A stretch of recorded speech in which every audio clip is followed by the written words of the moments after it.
आपको शर्म नहीं आती इस सरकार को कि जिस मंत्री के तहत में 21 बच्चों ने अपनी जान गंवा दी, आत्महत्या की, जब उसने अपने मंत्री पद से इस्तीफा दिया, कल जब वो सदन में आए आपने उनको ऐसा माला पहनाया ताकि जैसे वो पाकिस्तान से जंग लड़के आए हैं। आउट ऑफ सिलेबस परीक्षा के पेपर ना आए, सीबीएसई के ओएमआर में धांधली न हो, इन सब चीजों पर व्यापक चर्चा करने के बजाय प्रधानमंत्री मोदी जी कहते हैं इंस्टाग्राम पर और ध्यान दो, इंस्टाग्राम पर और ध्यान दो।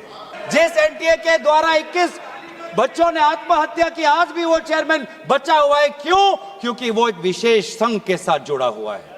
सर, मैं शुरुआत करता हूं इस बिल से, और अभी हमने आदरणीय मंत्री जी के वक्तव्य सुना और उनके बात और इस संशोधन वाले बिल का विवरण पढ़ के साफ साफ पता चल जाता है कि ये सरकार शिक्षा विभाग को लेकर गंभीर नहीं है, सुधार नहीं लाना चाहती। ये सिर्फ एक दिखावा का बिल है, क्योंकि ये बिल एक संशोधन बिल है। आज से 2 साल पहले ये बिल लाया गया था, public examinations prevention of unfair act 2024। उस समय में भी एक यूजीसी, ये नीट के 2024 के परीक्षा को लेकर पूरे देश भर में लोगों के मन में व्यापक चिंता थी। उस समय में भी इसी तरह आज जैसे मंत्री जी कह रहे हैं, सरकार ने इस बिल का इंट्रोडक्शन करते हुए ये कहा कि ये बहुत ही एक ऐतिहासिक कदम है, एक बहुत बड़ा कदम है, और इससे शिक्षा विभाग सुधरेगा और इससे परीक्षा में जो पेपर लीक होते हैं अब नहीं होगा, अब किसी का साहस नहीं होगा। ऐसे ऐसे कड़े दंड उस समय सरकार ने कहा कि 2024 के बिल में वो लाए हैं। तो जो 2024 के नीट यूजी पेपर लीक पे जो तहकीकात हुई, जो इन्वेस्टिगेशन हुआ, मैं पढ़ना चाहता हूं उसकी स्थिति आज क्या है, ताकि पता तो चले कि यह सरकार 2 साल पहले जो नीट परीक्षा को लेकर जो व्यापक भ्रष्टाचारी हुई, उसको लेकर यह सरकार कितनी गंभीर है। बहुत दुख के साथ मैं कहना चाहता हूं कि एक अखबार में आर्टिकल आया 2026 में कि जो 45 व्यक्ति थे जो चार्जशीट हुए थे नीट यूजी 2024 पेपर लीक के मामले में, 45 में से 44 को बेल मिल चुका है। ये है इनकी गंभीरता, ये है इनके छात्रों के प्रति इनकी संवेदना। जो मूल व्यक्ति है जिसको मास्टरमाइंड कहा जाता है, संजीव मुखिया, 11 महीने तक वो फरार था, 11 महीने तक सरकार उसको पकड़ नहीं पाई। अप्रैल 2025 में वो फाइनली उसका गिरफ्तार हुआ और फिर उस मामले में उसको बेल मिल गया। उस मामले में उसको बेल मिल गया। मई 6, 2025 एक दूसरे व्यक्ति रंजीत कुमार बरुआ, जो करियर एकेडमी एजुकेशन ट्रस्ट के चेयरमैन है, वो बेल। एक अमित कुमार सिंह जो पेपर सॉल्वर के गैंग में था, उसको मई 7, 2025 को उसको बेल। एक पंकज कुमार जो कैंडिडेट्स को वो सारे कागज लीक करता था मोबाइल फोन के द्वारा, मई 15, 2025 उसको बेल। राकेश, जिसका ये आरोप था कि उसने प्रश्न कागज को उसकी चोरी की, उसको बेल। तो ऐसे एक लंबा ब्यौरा है, चाहे वो अमित प्रसाद महाराणा का हो या धीरेन्द्र कुमार पांडा का हो। तो ये कानून उस समय भी विफल था, और ये कानून जिस मंशा से आज ला रही है, आज भी ये विफल होगा। ये कानून आपकी विफलता का स्मारक है, क्योंकि ऐसे कानून 2024 के में लाने के पश्चात भी 2026 में तो लीक हुआ ना सर। अगर कानून इतना ही सशक्त था तो आज 2 साल बाद ही इतना बड़ा व्यापक लीक कैसे हुआ? और अफसोस की बात है सर, उस समय में भी शिक्षा मंत्री धर्मेंद्र प्रधान थे, और जब 2024 का जब पेपर लीक का मामला जब पूरे देश भर में आया, तो आपको पता है धर्मेंद्र प्रधान जी ने उस समय क्या क्या कहा? उन्होंने कहा कहां हुआ पेपर लीक, नहीं हुआ पेपर लीक। और आज भी पहले 2.5 महीने तक तो उनका रवैया यही था कि कहीं कोई धांधली नहीं हुई, सरकार ने बहुत अच्छा काम किया है। 21 बच्चों की जान गई, आत्महत्या उन्होंने की। आपको शर्म नहीं आती इस सरकार को कि जिस मंत्री के तहत में 21 बच्चों ने अपनी जान गंवा दी, आत्महत्या की, जब उसने अपने मंत्री पद से इस्तीफा दिया, कल जब वो सदन में आए आपने उनको ऐसा माला पहनाया ताकि जैसे वो पाकिस्तान से जंग लड़के आए हैं, ऐसा माला पहनाया, ऐसा उनका वजूद उनको बड़ा किया मानो कि वो पाकिस्तान से जाकर सीमा पे जाकर जंग लड़के आए हैं। ये है उनकी सच्चाई। दुख लगता है सर। आज ये बात प्रधानमंत्री आते हैं इंस्टाग्राम के रील पर, वो अलग बात है कि जो पहली कैबिनेट बैठक हुई उस कैबिनेट बैठक में शिक्षा को कैसे सुधारा जाए, पेपर माफिया को कैसे खत्म किया जाए, पेपर सेटर के माफिया को कैसे खत्म किया जाए, पेपर सॉल्वर के माफिया को कैसे खत्म किया जाए, टेस्टिंग सेंटर के माफिया को कैसे खत्म किया जाए, प्रिंटिंग प्रेस के माफिया को कैसे खत्म किया जाए, कोचिंग सेंटर के माफिया को कैसे खत्म किया जाए, सिलेबस कैसे स्कूल के सिलेबस के साथ मिले, आउट ऑफ सिलेबस परीक्षा के पेपर ना आए, सीबीएसई के ओएमआर में धांधली न हो, इन सब चीजों पर व्यापक चर्चा करने के बजाय प्रधानमंत्री मोदी जी कहते हैं इंस्टाग्राम पर और ध्यान दो, इंस्टाग्राम पर और ध्यान दो। और प्रधानमंत्री जब आते हैं हाई पावर कमेटी की बात करते हैं, तो 2 साल पहले जो के राधाकृष्ण की जो हाई कमेटी थी उसका क्या हुआ? 2 साल हाई कमेटी आपने गठन की, प्रधानमंत्री केंद्र सरकार के निरीक्षण में एक हाई कमेटी बनी, के राधाकृष्ण फॉर्मर इसरो के चेयरमैन। अगर वास्तविक में उन्होंने इतना बढ़िया काम किया तो 2 साल पश्चात ही आज क्यों दोबारा ऐसा पेपर लीक हुआ? सरकार ये दिखाना चाहती है कि ये बहुत गंभीर है। पिछले कुछ दिनों में पता चला कि एनटीए के लगभग 47 लोगों को बदला गया। सर, मैं इस सरकार से मैं ब्यौरा चाहूंगा कि वे जो 47 लोग हैं जिनको आपने ट्रांसफर किया या सस्पेंड किया, कौन है वो? क्योंकि एनटीए की जो एक्चुअल सैंक्शन कैपेसिटी है, एनटीए की जो सैंक्शन कैपेसिटी है वो 34 की है, 34 की सैंक्शन कैपेसिटी है। ये 47 कौन है? कौन है ये 47? 34 में से तो शायद 10-11 वैकेंसियां हैं, 24 ही है जहां पर लोग बैठे हुए हैं। तो ये जो 47 जो सैंक्शन, ये कौन है? जो आउटसोर्स करके अपने लोगों को लाया एनटीए में, वो लोग हैं क्या? उसका ब्यौरा मिलना चाहिए। हम जानना चाहते हैं, आपने एनटीए के डीजी को बदला और एनटीए के चेयरमैन को रखा, ऐसा क्यों? ऐसा क्यों?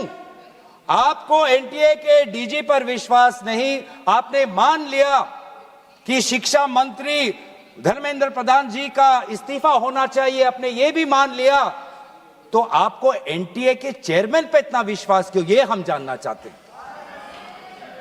सुनाई दे रहा होगा सर, एक विशेष संगठन के साथ जुड़े हुए हैं, उसका ब्यौरा देख लीजिए, एनटीए के चेयरमैन का ब्यौरा देख लीजिए। इससे पहले वह मध्य प्रदेश के पब्लिक सर्विस चेयरमैन के वो कमीशन के चेयरमैन थे, और उस समय में भी धांधली हुई,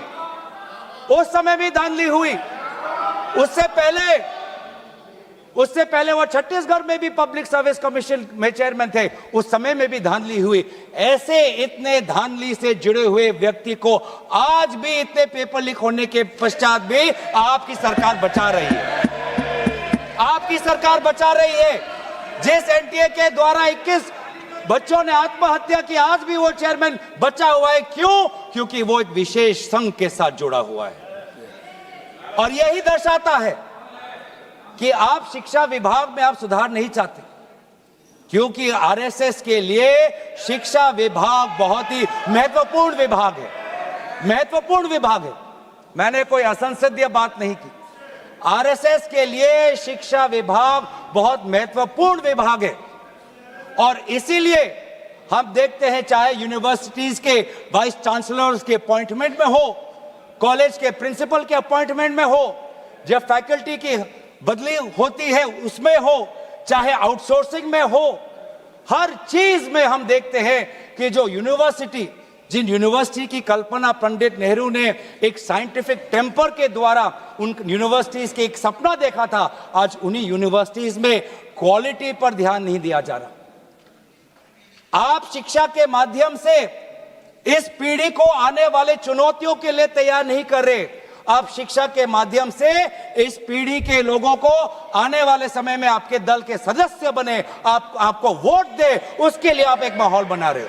यह है आपके लिए शिक्षा का उद्देश्य, यह है शिक्षा का उद्देश्य। और हमने देखा कि वे जो संस्थाएं, चाहे वो आईआईटी हो, चाहे जेएनयू हो, चाहे डीयू हो, देश भर से माता पिता अपने बच्चों को बोल रहे कि जाओ दिल्ली जाओ, अगर दिल्ली नहीं जा सकते तो बॉम्बे जाओ, बिहार में जाओ, लेकिन धरना प्रदर्शन करो। आज शिक्षा की बात है, आपको अपना भविष्य आपको बचाना है। मैं नहीं जा सकता पर मेरी आशीर्वाद तुम्हारे साथ है। एक मां ने एक आशीर्वाद के साथ अपनी बेटी को भेजा, एक बाप ने अपने बेटे के पीठ पे थपथपाकर उसको जंतर मंतर पे भेजा, और डीयू, आईआईटी, जेएनयू कहती है आप मत जाओ। छात्रों को कहती है अगर आप जाओगे तो आपके करियर पर प्रभाव बन सकता है। यह है शिक्षा की संस्थाएं। ऐसे हम आने वाले चुनौतियों के लिए हम भारत का निर्माण करेंगे, अपने युवाओं को हम उनको ताकत देंगे। इसीलिए अगर एक बात इस पूरे घटनाक्रम से निकलती है वो ये है कि आज शिक्षा में ये इस बिल से, जिसमें आपने पेनल्टीज बढ़ा दिए, पनिशमेंट बढ़ा दिए, इससे हमारा शिक्षा विभाग नहीं सुधरेगा।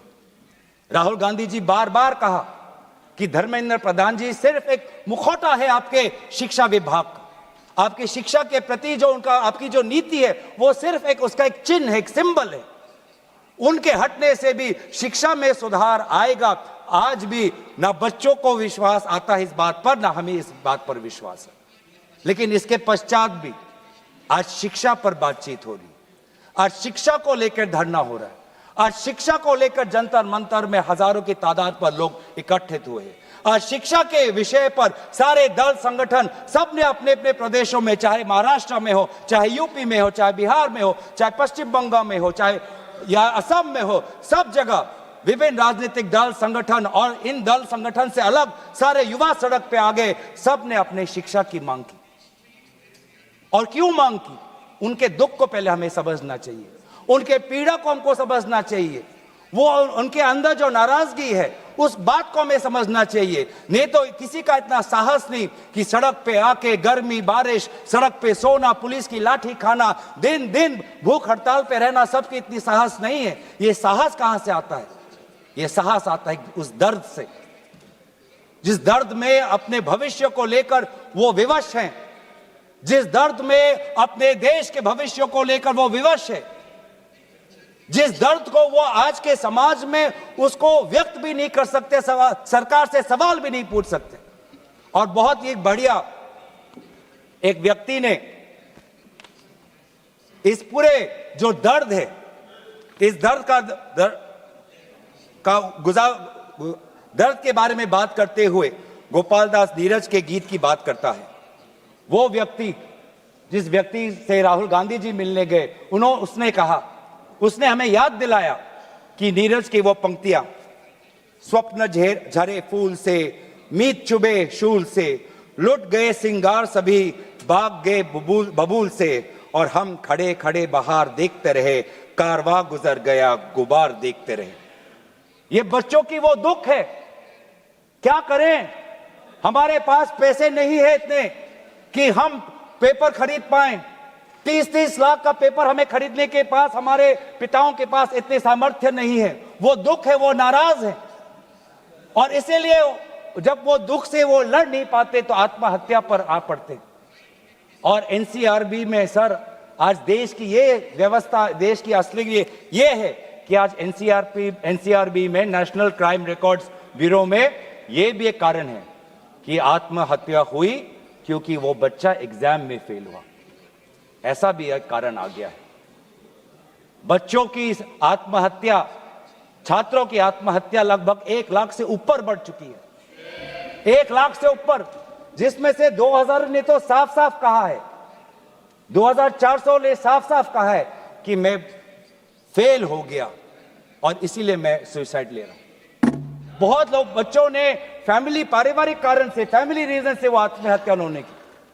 लेकिन इसके पश्चात भी वे युवा आए, वो चाहे गुजरात से हो, वो चाहे महाराष्ट्र से हो, चाहे विदेश से हो, चाहे दक्षिण भारत से हो, महाराष्ट्र से, वो सब आए। और जब वो आए और दिल्ली की गर्मी, दिल्ली के बारिश से जब वो जो उन्होंने उसमें जो दर्द है, उसमें जो संघर्ष है, उस संघर्ष को याद करते, उस संघर्ष को झेलने में उन्होंने याद किया सावित्री बाई फुले को। वे लड़कियां जो आई थी, ऐसे बहुत लड़कियां थी जिन्होंने रील पे कहा कि मैं अपने माता पिता को बिना बोले में जा रही हूं क्योंकि मुझे लड़ना है। ऐसे भी लड़कियां थी जिन्होंने कहा कि मैं छात्र नहीं हूं, मैं काम करती हूं, लेकिन मैंने भी कुछ साल पहले नीट का परीक्षा दिया था, मैं पहले अटेम्प्ट में मेरा पेपर लीक हो गया, कितना मानसिक मेरे पे दबाव बना मैं खुद समझ सकती हूं। आज अगले पीढ़ी के साथ, जिस समय मैं खड़ी नहीं हो पाई, मैं बाहर नहीं आ पाई, लेकिन आज अगले पीढ़ी के साथ मैं खड़ा होना चाहती हूं, मैं जाऊंगी आज। ये सब वहां पे आए क्यों? क्योंकि उन्होंने इतिहास को याद किया कि जिस प्रकार से सावित्री बाई फुले हो या फातिमा शेख हो, जिस प्रकार से समाज ने उन पर उत्पीड़न किया, लेकिन वो कभी भी अपने बाग से हटे नहीं।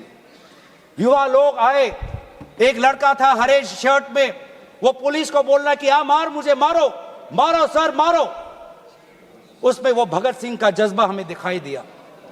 हमेशा उसने हाथ नहीं उठाया, उसने खाली बोला कि मारो, क्योंकि ये थी लोगों की और युवाओं की ताकत कि अब वो डर उनसे चला गया, डर खत्म हो गया, डर गायब हो गया।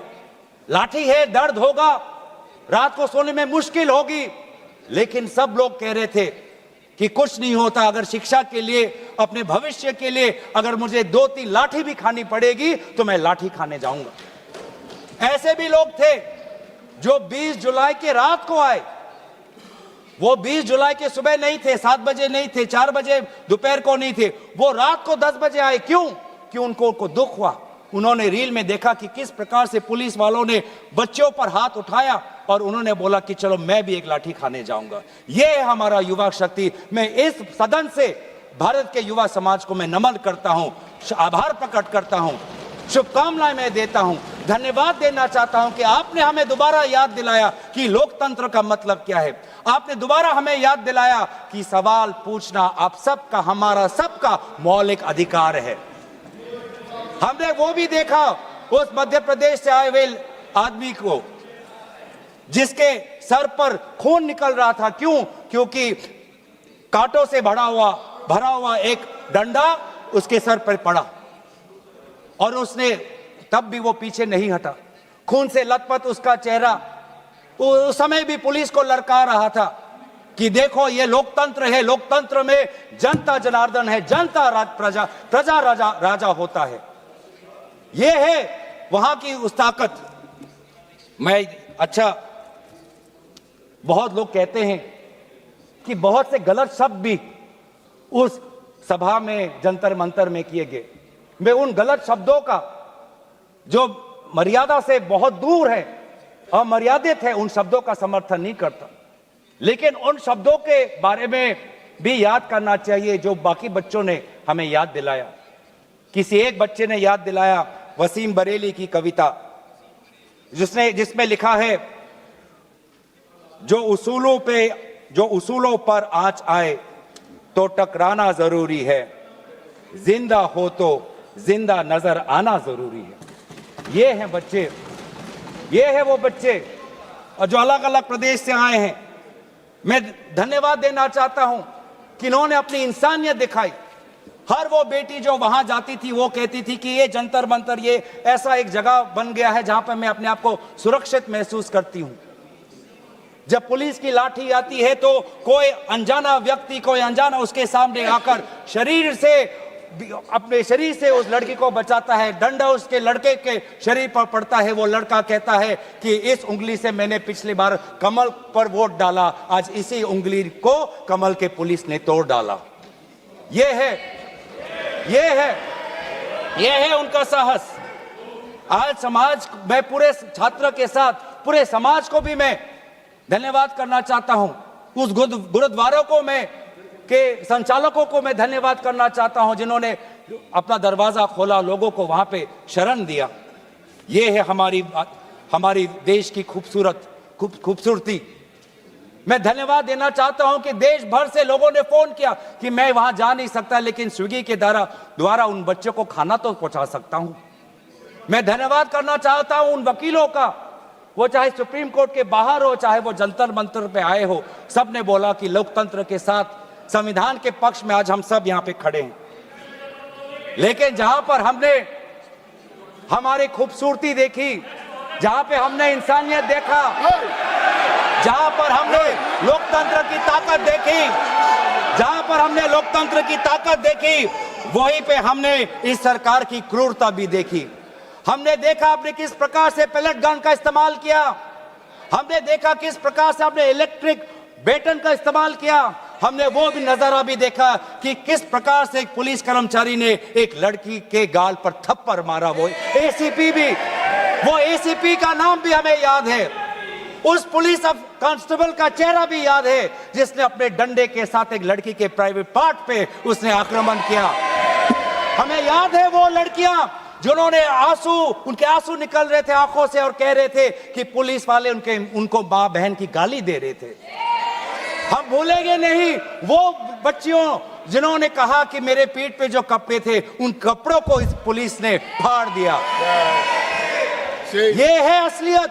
और इसीलिए बार बार हम मांग कर रहे हैं कि किसने आदेश दिया, वो आदेश कहां से आया कि पैलेट गन का इस्तेमाल हो? किसने आदेश दिया? किसने आदेश दिया कि आंसू गैस का इस्तेमाल हो? किसने आदेश दिया कि लाठी पैरों पे नहीं, लाठी सर पे पड़नी चाहिए? किसने वो आदेश दिया? और इसीलिए बार बार राहुल गांधी जी ने भी चिट्ठी लिखी है और आज भी हम देखते हैं कि अब सारी हम बातें कर रहे हैं। आज इस सदन में, इस सत्र में इस विषय पर भाग इसलिए लेना चाहते हैं क्योंकि हम सरकार से जवाब चाहते हैं और विशेष रूप से गृह मंत्री से जवाब चाहते हैं। गृह मंत्री से हम जवाब चाहते हैं। मेरा ये कहना है सर, गृह मंत्री से हम जवाब चाहते हैं। यहाँ पर बैठे हैं सर, आज ये बिल क्यों आया है? ये बिल क्यों आया है? ये बिल क्यों आया है? ये बिल क्यों आया है समझना चाहिए। ये बिल इसलिए आया है कि गृह मंत्री के द्वारा भेजी हुई पुलिस लोगों के हौसले को कुचल नहीं पाई, इसीलिए ये बिल आया है। आपने उस धरना को खत्म नहीं कर पाया, इसलिए ये बिल आया है। हमने देखा ना सिर्फ दिल्ली में, बिहार में आपने AK-47 का इस्तेमाल किया। ये नौबत है। हमने इसीलिए मैं लोगों का धन्यवाद करना चाहूंगा और धरना प्रदर्शनकारी के साथ है जिन्होंने एक और हमें बहुत ही खूबसूरत गीत याद दिलाया, दिनकर का।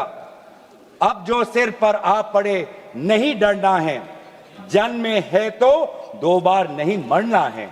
ये जो लोगों ने आज जो संदेश दिया है लोकतंत्र में, दोबारा उन्होंने आज हमारे ऊर्जा जो दी है, इसके लिए सारे विपक्षी दल, हम भारत के युवा समाज के साथ है, छात्र समाज के साथ है, वे सारे जिन्होंने संघर्ष किया उनके साथ है। और आज भी अब चाहते हैं कि गृह मंत्री आए और सदन के अंदर बोले कि क्यों आपने पुलिस के द्वारा बच्चों पर ये दुर्व्यवहार किया, बच्चों के पर आपने आक्रमण किया और बच्चों के साथ आज उनके आंसू निकलते हमने देखने पड़े।